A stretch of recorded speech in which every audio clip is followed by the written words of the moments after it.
کہ تم مجھے برا بول رہے ہو, تم میری دنیا کو برا بول رہے ہو, میرے ہاتھ کے بنائے ہوئے انسان ان کو برا بول رہے ہو, آدم کی اولاد. تو اس لیے اللہ کو یہ بہت ناگوار گزرتا ہے کہ اگر ہم برائی جیسے کہ ہم برا بولیں دنیا کو, تو اللہ کو یہ بہت زیادہ ناگوار گزرتا ہے.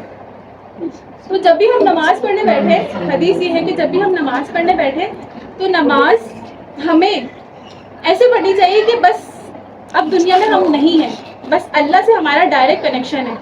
ہم کہتے ہیں دوسروں کو دعائیں کرنا جیسے, تو ہم کیا کرتے ہیں درگاہ پہ جاتے ہیں, مزاروں پہ جاتے ہیں, اس طرح ہمیں نہیں جانا ہے, یہ بھی حدیث ہے. اس طرح ہمیں نہیں جانا ہے, ہمیں ڈائریکٹ اللہ سے کنیکشن بنا کے رکھنا ہے. دیکھیں اللہ سے کنیکشن بنتا ہے جب ہم نماز پڑھتے ہیں, تو ہم اللہ سے کیا کہہ رہے ہیں ہم وہ بولتے ہیں نماز میں. قرآن مجید جب ہم پڑھتے ہیں تو اللہ پاک ہم سے کیا کہہ رہے ہیں ہم وہ پڑھتے ہیں. دعا میں ہم اللہ سے کیا کہہ رہے ہیں ہم وہ بولتے ہیں.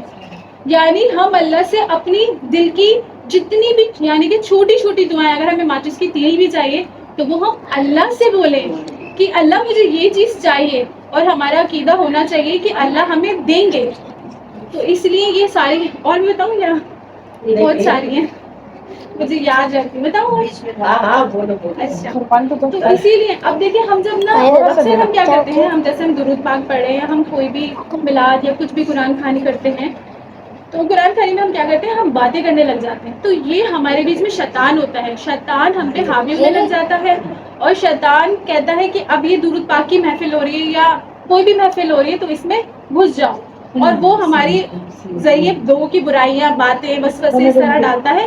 تو ہم کیا کرتے ہیں ہم اپنی جو ہم پڑھ رہے ہیں اس سے ہم ہٹ جاتے ہیں. تو شیطان ہمارے اندر خون کی رگ کی طرح دوڑ رہا ہے, یعنی کہ شیطان ہمارے اندر پورا سمایا ہوا ہے, ہم شیطان سے بچ نہیں سکتے.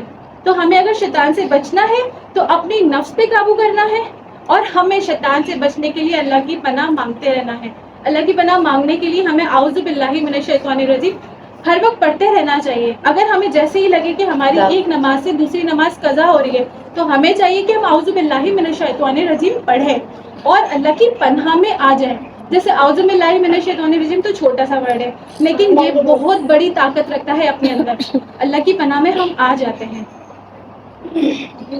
اور عصر کی نماز جو انسان چھوڑ دیتا ہے, تو عصر کی نماز کا اتنا بڑا گناہ ہے, نبی پاک فرماتے ہیں کہ جس کا پوری زندگی میں اس نے مال جمع کیا ہو اور اس کی بیوی بچے پورا خاندان تباہ ہو گیا, ایک نماز کا اتنا زیادہ عذاب ہے اس کے اوپر, صرف عصر کی نماز کا. فجر کی نماز میں فرشتے آتے ہیں رزق لے کے, عصر کی نماز میں وہی فرشتے چلے جاتے ہیں, اللہ کو پورے دن کی ڈیٹیل بتاتے ہیں. اب ایسا نہیں کہ اللہ کو ہمارے دن کی ڈیٹیل نہیں پتا, اللہ کو یہ نہیں پتا کہ ہم کیا کر رہے ہیں, لیکن فرشتوں سے پوچھتے ہیں کہ یہ فرشتے بتاؤ میرے بندے نے کیا کیا. جب ہم عصر کی نماز پڑھ رہے ہوں گے اور فرشتے جا کے بتائیں گے کہ یا اللہ تیرا بندہ تو نماز پڑھ رہا تھا, تو اللہ پاک خوشی سے مسکرا جاتے ہیں کہ دیکھا تم نے, فرشتوں کو کہتے ہیں دیکھا تم نے یہ میرا بندہ ہے. تو اسی لیے ہمیں اپنی عصر کی نماز کو قضا نہیں کرنا چاہیے, اس لیے ہمیں اپنی عصر کی نماز کو قضا نہیں کرنا چاہیے.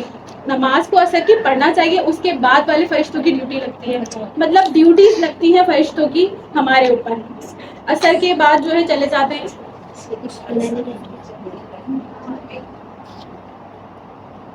بسم اللہ